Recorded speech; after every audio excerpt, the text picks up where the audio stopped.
New York, and on the new Hot 97 app. Ebro in the morning on Hot 97. Jay-Z dropped Blueprint, and the attacks on the World Trade Center all took place on the same day.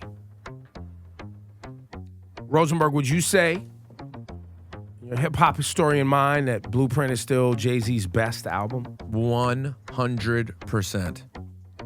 I don't even think it's close that it's his best album. It's so his best album.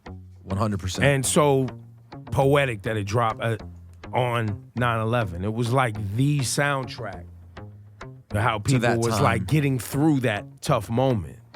Yeah, you know, I remember that my brother who lived here at the time, my brother was living here, I was living in D.C., and I remember my brother was just really affected by, like, thinking about the fact that he had gone out that morning and went and bought Blueprint, and thinking about the fact that there were, like, other people of our generation who were up in that building, probably had sat down at their desk, popped the CD in their computer, you know, back in the day, their CD-ROM, dropped the CD-ROM. Yeah. Drop the CD in, put their headphones on at their desk, and then, you know, the planes hit. You know, that because there was a midnight release for it, I'm sure, the night before, right? At Tower Records and all that stuff. Because this is the days of record stores still existing in the city.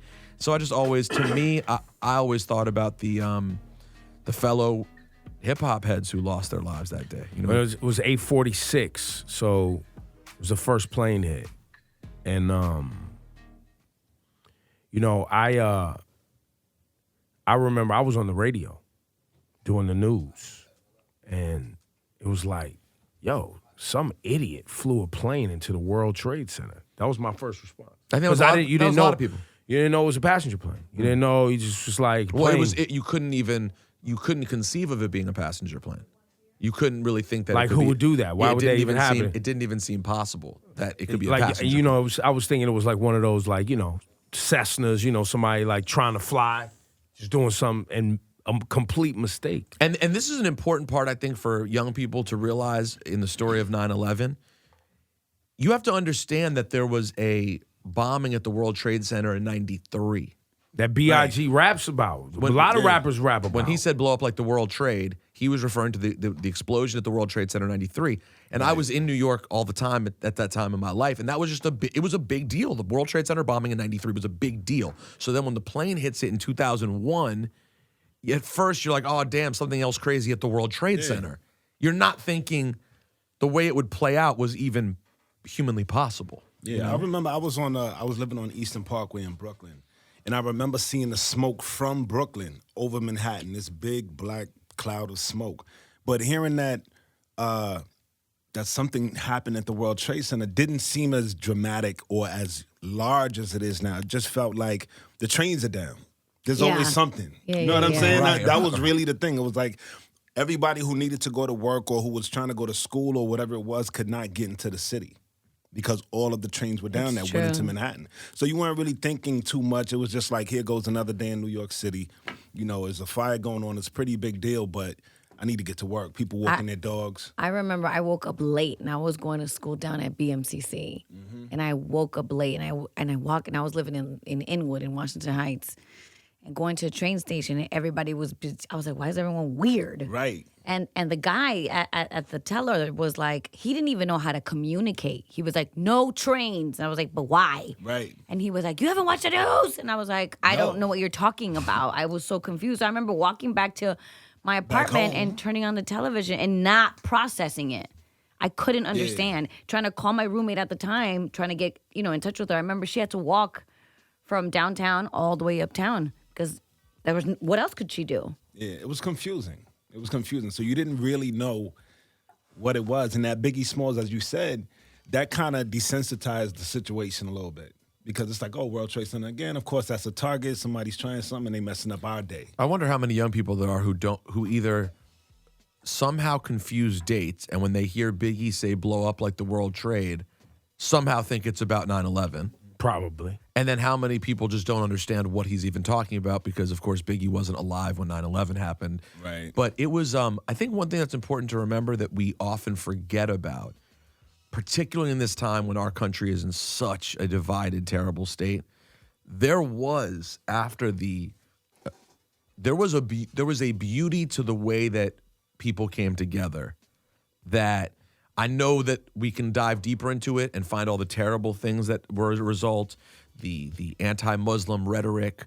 There was a lot of terrible things that also came from 9/11, of course. But there was this immediate period when everyone was scared that something else could happen, and you really saw America sort of come together and be like, is everyone okay? You good? You good? Is everyone good? That was gone. A year later, it was gone. I mean, it was back to hatred and fear-mongering. One of the reasons I stopped being on the radio was after 9/11. You know, I was living in Oregon doing mornings. And because I have a Muslim name and my opinions of what had just taken place, which was, you know, these are the same attacks that are happening around the globe in many other places, and that now they're finally on our soil. Mm-hmm. You know, people weren't ready to deal with that reality, that what America has been immune to, that takes place all around the globe, is now in our backyard. Like, our brains were not able. Which, by the way, that doesn't seem like an extreme opinion now. It was a very 18 years ago, that was what I was talking about. Yeah, I remember fighting with my family, like people I knew who were very progressive, fighting with them about it because my opinions were similar. And by the way, that doesn't remove how rocked I was by the tragedy. Right, but it was like, can you imagine what this is like? Because this is happening. Well, it was, for me, it was my way of dealing with the reality that we're here now. Right? This is something that we all are that I'm gonna have to deal with for the rest of my life, my family, my children, my friends. Like, this is a real thing. We can't just gloss over this. Like, pay attention. And you know, if you guys think I'm off my rocker now, 18 years ago? 18 years ago? Oh, no, I can't even fathom. And you know, I was actually scheduled to get on an airplane that weekend to go do a gig. And everybody was telling me not to fly. And I was like, why? They were like, because your name is Ibrahim. They're going to be all, like, it's... And I flew anyway because I was like, F that, I'm going to fly. No problems. It was nothing. It was completely fine. But that anti-Muslim thing was a thing now. It was starting, yeah. It was. I mean, I'm sure it was already there on some level, but not the way it was after. Right. I'd be interested to hear from Muslim listeners who remember what it was like before and after, and how much it changed, and how aggressive. And we're still living in it today. Oh no, it's not gone. That hasn't changed at all. And for the record, anyone who's young and may not remember this, the way airports are now, that is a post 9/11 thing. How about this? This was we did not wait for hours before the at amount airport. of cameras that are everywhere. It's post 9/11. Oh yeah, their ability to get into your personal life and your personal information is all post 9/11. What was the name of that act? The Patriot Act. The Patriot Act. Right? They even coded it where it was like, well, if you're a patriot, you'll be good with this. Where really it's the reverse. Right? Because you're not supposed to be, in theory, the American ideals were supposed to be that people who lived in this country were not going to be policed like that. And then, as you said earlier, Ebro, we're still living in a time where people, first responders, are still sick, still getting sick. You know, there are commercials on the radio like, hey, does anyone in your family have cancer because of 9/11? You know, trying to help people get their money from the government. Because they were down there. And a lot of people didn't understand living down there that people had to move because of the toxicity of the air. That's right. So you have all these people who, like the number of people who died in Pennsylvania, D.C., and the most, over 2,000 in New York. Those 3,000 people affected it's so many more than that. The number affected physically is so much more than 3,000. I think they're saying it's in the hundreds of thousands. Yeah. Right. And then also the trauma with families, because everyone who's lost husbands, mothers, fathers, families that have to live with it. I mean, look, I thank God that my boyfriend's mother is okay, but she was working construction. She was out there during Every all day. of this. And these boys had to raise themselves because mom was putting in work, helping other people. And it's a trauma that's deep-rooted, and a lot of families have to continue to live with it. Call right now, 800-223-9797. Where were you on 9/11? And what do you remember? And also, how's it affected you? That Jay-Z out. Fab dropped his album that same day too. Ghetto Yep, Fabulous. Ghetto Fab. What was on that Ghetto Fabulous album? Can't deny it. It's the first one. I just don't. Holla Back Back Youngin', Youngin', Keeping Can't It Deny Gangsta. It. Yeah, no, he had hits too. Yeah, I mean, that was it was a nice album. He had hits too. No, it was a nice album. It wasn't No, it was Blueprint. Cool. It was cool. Y'all don't But he do dropped that. it the same Don't day do as the that. Blueprint, bro. Don't do that. No, Fab killed it, but it's the Blueprint. Of course. Yeah. Jamie, you were actually at 7 World Trade Center, 9/11. That is correct. And I was at 7 World Trade. and what was going on? What were you doing? And how did you get out? So I actually had just gotten to work. I want to say like 8:15 in the morning. We're sitting around chatting with my cousin's husband, and our building shook. And we were like, what the f-? And then we went towards the conference room, looked out the window, and we were on the 30th floor of 7 World Trade. We looked up, and we saw a hole in 1 World Trade. It was scary at the moment, trying to figure out what do we do next. Building starts telling us we need to go down the stairs, leave the building, but then they held us downstairs in the lobby. When they held us in the lobby, we literally were stuck on the windows watching people jump for their lives. Obviously, they didn't survive. It was a rough morning. We couldn't leave the building because we were on Vesey. So they actually just told us, stay in the building. This is the safest place for now. And here comes the second plane. My family didn't hear from me. No one knew where I was. Yeah. They didn't know if I had survived. Then second plane hit.